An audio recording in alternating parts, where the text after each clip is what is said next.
ये मत कहो खुदा से कि मेरी मुश्किलें बड़ी हैं, बल्कि मुश्किलों से कह दो कि मेरा खुदा बड़ा है।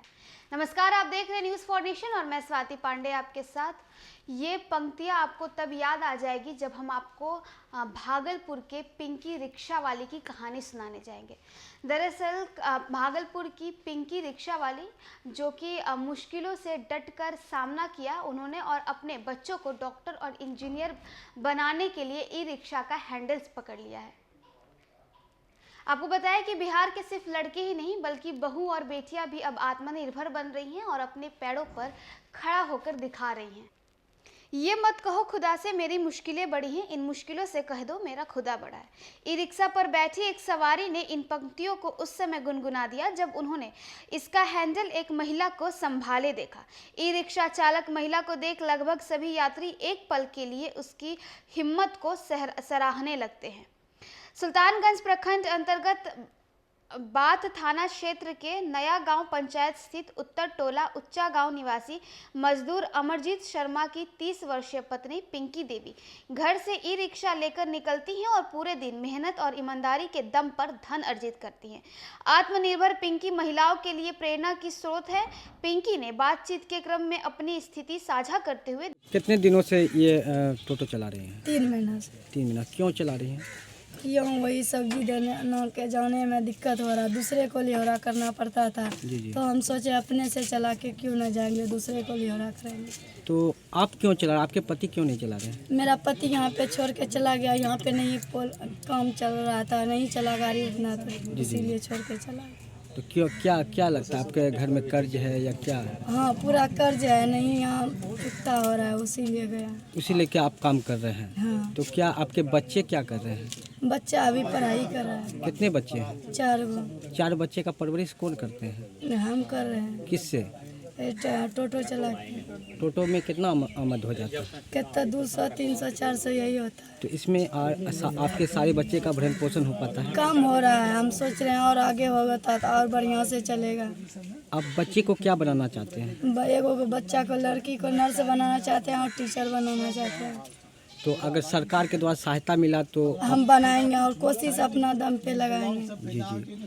तो आप महिला हैं, सुनसान रास्ते पे चलते हैं आप, तो क्या लगता है? हमको डर नहीं लगता है, हम किसी से बोल रहे हैं कि कम नहीं है, हम किसी अपना हिम्मत लगा के काम करेंगे। मान लीजिए कोई शराबी भी मिलते होंगे आपको? हाँ, मिलता है। तो उसको किस तरह आप लोग पहुंचाते हैं? हम उस नज़र में देखते हैं, उठा के देखते हैं तो गाड़ी हाँक लेते हैं, चल लेते हैं। माँ की तरह उसे पहुंचाते हैं? हाँ, हिफाजत से पहुंचाते हैं? हिफाजत से पहुँचाना, जैसा देखते हैं उस तरह करते हैं। सुरक्षा को लेकर जो तमाम जो रास्ते हैं, सुरक्षा को लेकर क्या सुरक्षा मिल पाती है आपको? नहीं, जैसे चलता है देखते हैं, आदमी को नहीं अच्छा तो उसको नहीं बैठाना के लिए चाहते हैं। नहीं बैठाते हैं। तो सुरक्षा भी नहीं मिल पा रहा है सड़क पे। क्या नाम हुआ आपका? पिंकी देवी। कहाँ घर हुआ? ऊंचा गाँव। आपके बच्चे कौन कौन सा क्लास में पढ़ते हैं? एक चौथा में है, जी। एक तीसरा में है, एक पहला में, एक आंगनबाड़ी में। क्या नाम है? वर्षा कुमारी, रिया कुमारी, सत्यम कुमार, शिवम कुमार। बच्चे को कहाँ पढ़ाना चाहते हैं? प्राइवेट स्कूल में पढ़ाना चाहते हैं। नहीं पढ़ा पाते? नहीं पढ़ा पा रहे हैं, आर्थिक तंगी के कारण। हाँ। तो आपने जो ये टोटो अपने पैसे से खरीदा या नहीं, किस्त पे लिए थे। किस्त पे लिए? किस्त पूरा हुआ या नहीं? नहीं हुआ है, अभी बचा कुछ है, किस्त अभी नहीं दे पाए हैं? नहीं दे पाए। तो सरकार के द्वारा सहायता मिला तो पूरा करेंगे? हाँ। क्या नाम बताया? पिंकी देवी।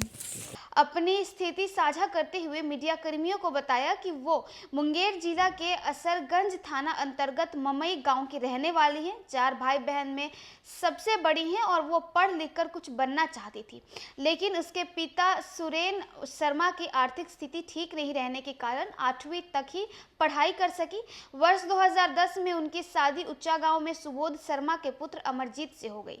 यहाँ उनके पति के पास रहने के लिए अपनी जमीन भी नहीं है। उनके गोतिया ने रहने के लिए मौखिक रूप से कुछ जमीन दी है, उसमें सास ससुर सहित पति बच्चों के साथ रहती हैं। पिंकी के 4 बच्चे हैं।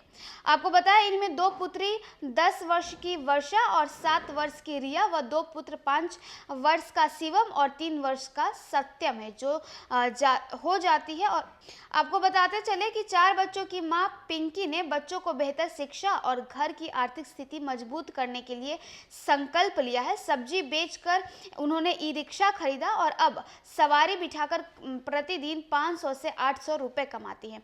8वीं पास पिंकी बच्चों को डॉक्टर और इंजीनियर बनाना चाहती है। उन्होंने कहा कि मैं नहीं पढ़ सकी तो क्या हुआ, मैं अपने बच्चों को पढ़ाऊंगी। आर्थिक तंगी के कारण आगे की पढ़ाई नहीं करने पर मेरे सपने भी अधूरे रह गए, लेकिन जब मुझे पहली पुत्री हुई तो मेरा सपना फिर जागृत हो उठा। तब सोचने लगी कि मैं तो पढ़ाई नहीं कर सकी, लेकिन अपने बच्चों को बेहतर शिक्षा दिलाकर काबिल बनाऊंगी। लेकिन मेरे पति की मजदूरी राशि घर और बच्चों की भरण पोषण में ही सिमट कर रह जाती है। तब मैंने संकल्प लिया कि मैं अभी मेहनत करूंगी और आर्थिक स्थिति को मजबूत कर बच्चों को बेहतर शिक्षा दिलाकर डॉक्टर, इंजीनियर और अफसर बनाऊंगी।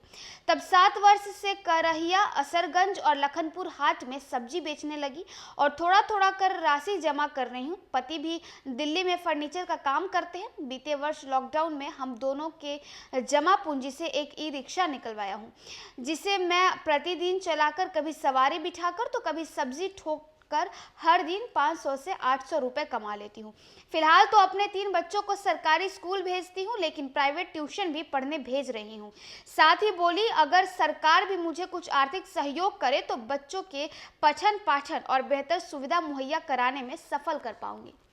तो देखिए, भागलपुर की 30 वर्षीय पिंकी, जो कि ई रिक्शा चालक हैं, वो अपने मुश्किलों से हार नहीं मानी, बल्कि अपने मुश्किलों का उन्होंने डट कर सामना किया और अपने बच्चों को डॉक्टर, इंजीनियर और बड़ा अफसर बनाने के लिए, उन्हें उनके जीवन में कामयाब बनाने के लिए खुद तो उन्होंने ई रिक्शा का हैंडल संभाल लिया और अब वो दिन में आपको बताया 500 से 800 रुपया कमा लेती है, जैसा कि पिंकी ने कहा। और अब वो चाहती हैं कि सरकार की तरफ से भी उन्हें कुछ आर्थिक मदद मिल सके, ताकि वो अपने बच्चों का भरण पोषण अच्छे से कर सके। तो चलिए, इस खबर में इतना ही। और भी वीडियोस और अपडेट्स के लिए आप देखते रहे न्यूज़ फॉर नेशन।